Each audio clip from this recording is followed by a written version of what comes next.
Today we're taking a look at these college basketball matches, which are happening on Sunday, February 19th, 2023, and giving you our team and total picks for today.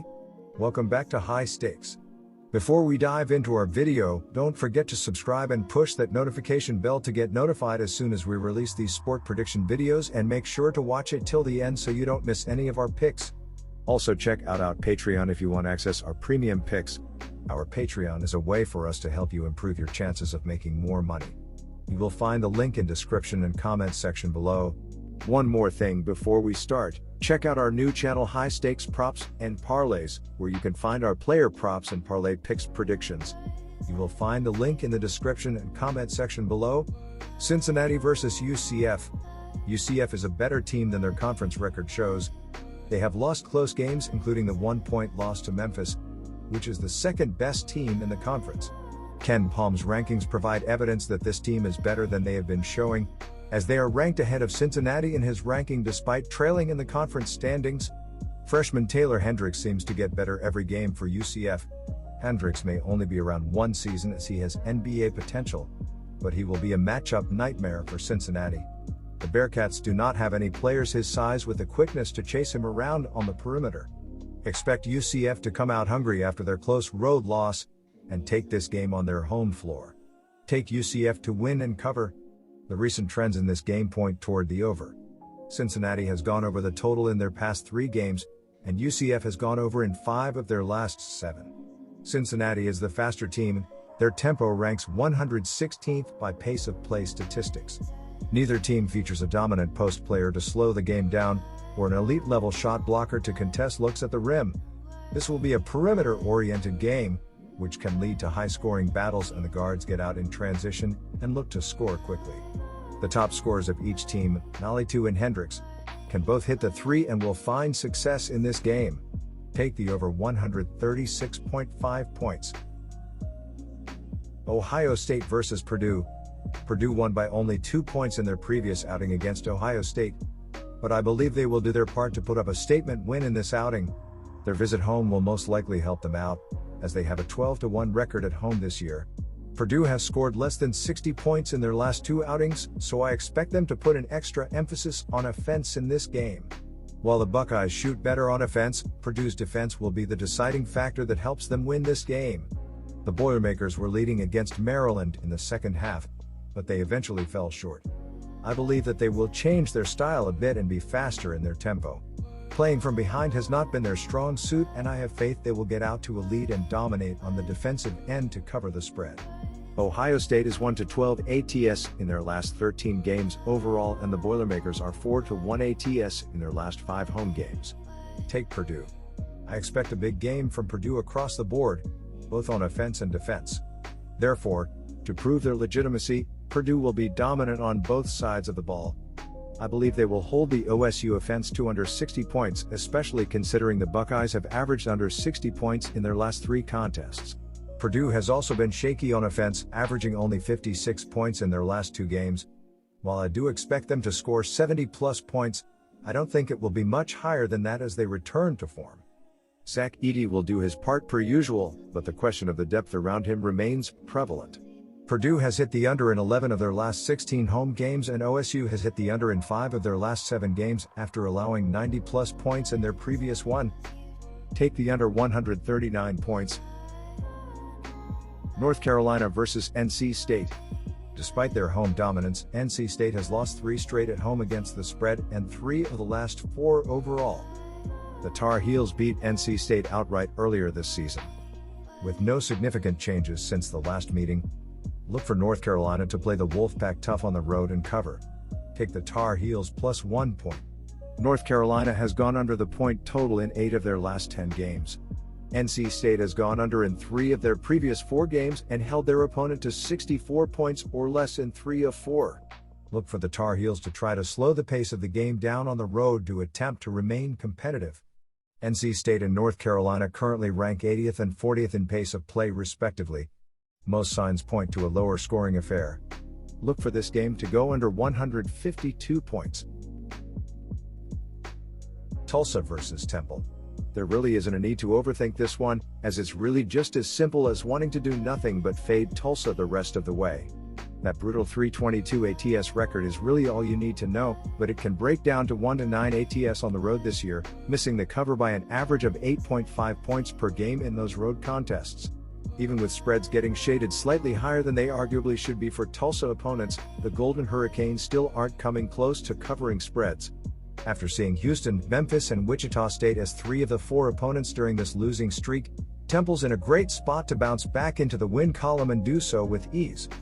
Those teams are some talented units, and Tulsa shouldn't present even half that challenge for Temple.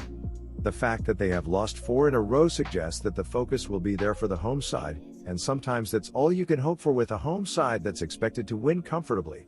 That should be the end result for Temple though. Our team pick is Temple minus 14 points.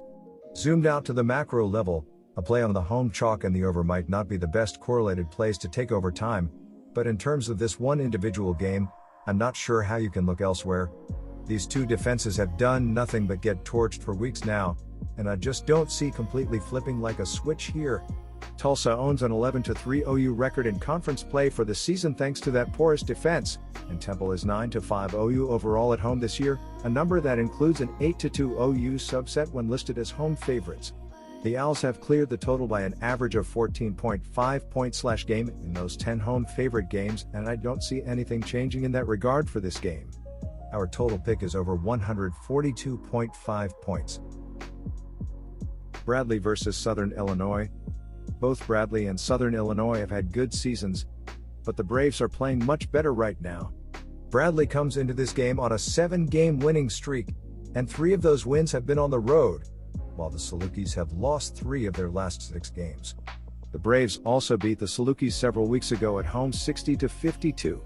Southern Illinois has struggled offensively during this period. Bradley's defense should be able to limit the Salukis' offense in this matchup. Take Bradley minus 2 points. Both of these teams are very good defensively, and Southern Illinois is struggling offensively right now. The Salukis have scored 60 points or less in 2 of their last 5 games, and Southern Illinois scored only 52 points against the Braves on the road in a loss to them just 2 weeks ago. The Salukis are also 329th out of 363 teams in adjusted tempo. This should be a slow-paced and low-scoring game. Take the under 127 points. Canisius versus Mount St. Mary's.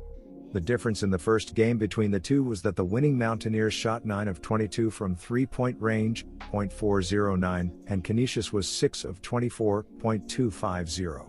Canisius is 8-6 against the spread on the road, while Mount St. Mary's is just 3-8 ATS at home. In addition, Mount St. Mary's is 1-5 ATS in its last 6 games versus a team with a losing straight-up record. The Mountaineers are also 0-6 ATS in their last 6 games following a straight-up win. Take Canisius plus 3 points. Recent trends suggest the over. The over is 4-0 in Canisius' last 4 road games and 6-1 in the Golden Griffins' last 7 overall. In addition, the over is 4-0 in Mount St. Mary's last 4 games overall. Plus, both teams have been scoring more lately. Mount St. Mary's is averaging 71.5 points in its last 4 games, while Canisius is averaging 73. Take over 139 points. Wright State versus Fort Wayne. The Raiders put out a poor showing the last time they took the court against Fort Wayne. Recently, these teams have had opposite trajectories. Wright State has won 3 of their last 4 and Fort Wayne has dropped 4 straight, with the poor offense being highlighted. The Raiders should be able to clean up on the boards and turn those rebounds into second-chance points. Wright State has also been terrific in the mid-range, and the Fort Wayne defense ranks bottom 100 in defending farther twos.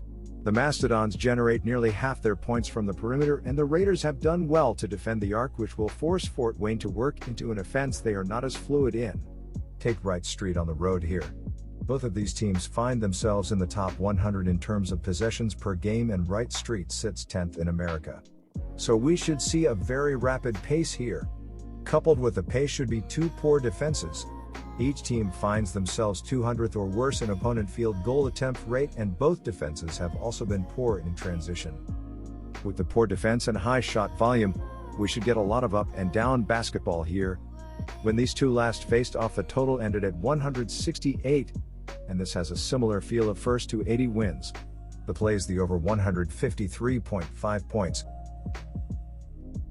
George Washington vs. St. Bonaventure. St. Bonaventure has been terrific on their home court this season, and that should continue against an inconsistent George Washington team.